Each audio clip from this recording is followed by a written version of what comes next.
تمام دیکھنے اور سننے والوں کو رموز اسلام چینل میں خوش آمدید۔ ایک عورت اپنے اکلوتے بیٹے کے ساتھ اپنی دنیا میں گم خوش و خرم زندگی گزار رہی تھی۔ ایک دن اچانک اس کے بیٹے کی اجل آن پہنچی اور وہ اپنے خالق حقیقی سے جا ملا۔ عورت کے لیے یہ ناقابل برداشت صدمہ تھا، کیونکہ اس کا بیٹا ہی اس کے لیے کل کائنات تھا۔ اس کا ذہن نظام قدرت کو ماننے کے لیے تیار نہ تھا۔ وہ روتی پیٹتی گاؤں کے ایک دانا حکیم کے پاس گئی اور حکیم سے گویا ہوئی، حکیم صاحب کوئی ایسا نسخہ بتائیں جس سے میرا بیٹا لوٹ آئے۔ میں اس کے عوض اپنی ساری جمع پونجی خرچ کر دوں گی۔ میرا بیٹا لوٹ آئے اور میں یہ رقم ادا کر دوں گی۔ حکیم صاحب نے ایک نظر اس غمزدہ عورت پر ڈالی اور اس کی سنجیدگی کو دیکھتے ہوئے کافی سوچ و بچار کے بعد بولے، ہاں ایک نسخہ ہے، لیکن علاج کے لیے ایک ایسے سرسوں کے بیج کی ضرورت ہے جو کسی ایسے گھر سے لیا گیا ہو جس گھر میں کبھی کسی غم کی پرچھائیاں نہ پڑی ہوں۔ عورت نے یہ دیکھا اور کہا، یہ تو کوئی مسئلہ ہی نہیں، میں ابھی جا کر ایسا سرسوں کا بیج ڈھونڈ کر لاتی ہوں۔ عورت کے خیال میں اس کا گاؤں ہی وہ جگہ تھی جہاں لوگوں کے گھروں میں غم کا گزر نہیں ہوتا تھا۔ بس اسی خیال کو دل میں سجائے اس نے گاؤں کے پہلے گھر کا دروازہ کھٹکھٹایا۔ اندر سے ایک جوان عورت نکلی۔ گاؤں کے اس عورت نے اس سے پوچھا، کیا اس سے پہلے تیرے گھر نے کبھی کوئی غم دیکھا ہے؟ جوان عورت کے چہرے پر ایک تلخی سی نمودار ہوئی اور اس نے درد بھری مسکراہٹ چہرے پر لاتے ہوئے کہا، میرا گھر ہی تو ہے جہاں زمانے بھر کے غموں نے ڈیرا ڈالا ہوا ہے۔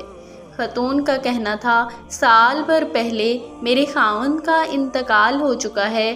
خاتون نے کہا کہ میرے 4 بیٹے اور 4 بیٹیاں ہیں۔ خاوند کے انتقال کے بعد گزر اوقات بہت ہی مشکل سے ہو رہا ہے اور آج کل گھر کا ساز و سامان بیچ کر بھی گزارا کرنا مشکل ہے۔ اس عورت نے کہا کہ ساز و سامان موجود جو تھا اس کے بعد اب کوئی سامان بھی نہیں بچا۔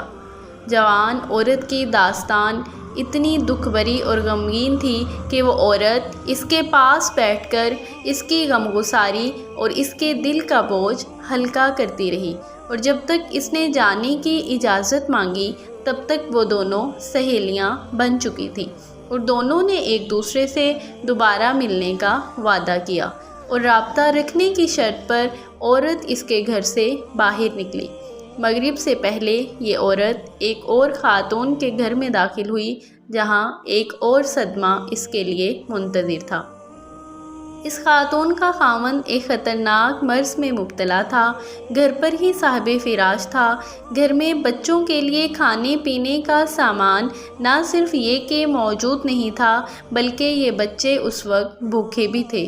عورت بھاگ کر بازار گئی اور جیب میں جتنے پیسے تھے ان پیسوں سے کچھ دالیں، آٹا اور گھی وغیرہ خرید کر لائی۔ خاتون خانہ کے ساتھ مل کر جلدی جلدی کھانا پکوایا اور اپنے ہاتھوں سے ان بچوں کو شفقت کے ساتھ کھلایا۔ کچھ دیر مزید دل بہلانے کے بعد ان سب سے اس وعدے کے ساتھ اجازت چاہی کہ وہ کل شام کو پھر ان سے ملنے آئے گی، اور دوسرے دن پھر یہ عورت ایک گھر سے دوسرے گھر، ایک دروازے سے دوسرے دروازے پر اس امید سے چکر لگاتی رہی کہ کہیں ایسا گھر مل جائے جس پر غموں کی کبھی پرچھائی بھی نہ پڑی ہو، لیکن اسے کوئی ایسا گھر نہ مل سکا۔ ہر گزرتے دن کے ساتھ اس عورت کو کسی نئی دکھ بھری کہانی کا سامنا ہوتا، اور یہ عورت مصائب اور غموں سے متاثر انہی لوگوں کا ایک حصہ بنتی چلی گئی اور اپنے نہیں ان سب میں خوشیاں بانٹنے کی کوشش کرتی رہی۔ وقت گزرنے کے ساتھ ساتھ یہ عورت بستی کے ہر گھر کا حصہ بنتی چلی گئی۔ وہ عورت نہ صرف اپنا دکھ بھول چکی تھی بلکہ وہ یہ بھی بھول چکی تھی کہ وہ ایک ایسے گھر کی تلاش میں نکلی تھی جس پر کبھی غموں کی پرچھائی نہ پڑی ہو۔ وہ لاشعوری طور پر دوسروں کے غموں میں شریک ہو کر ان کے غموں کا مداوا کرتی جا رہی تھی۔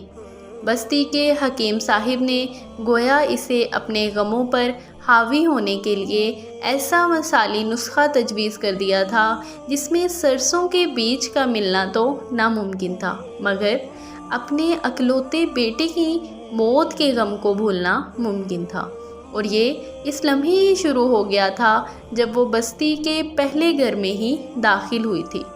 جی ہاں، یہ قصہ کوئی معاشرتی اصلاح کا نسخہ نہیں ہے بلکہ یہ تو ایک کھلی دعوت ہے ہر اس شخص کے لیے جو اپنی انا کے خول میں بند دوسروں کے غموں اور خوشیوں سے سروکار رکھے بغیر اپنی دنیا میں گم اور مگن رہنا چاہتا ہے۔ حالانکہ دوسروں کے ساتھ میل جول رکھنے اور ان کے غموں اور خوشیوں میں شرکت کرتے ہوئے خوشیاں بڑھتی ہی ہیں، کم نہیں ہوا کرتی۔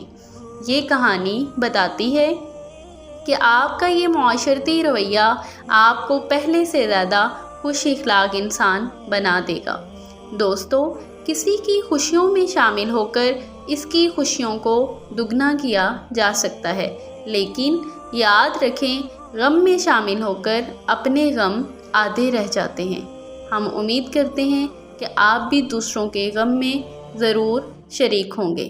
دوستو، یہ ویڈیو اچھی لگی ہو تو دوسروں کے ساتھ بھی ضرور شیئر کریں۔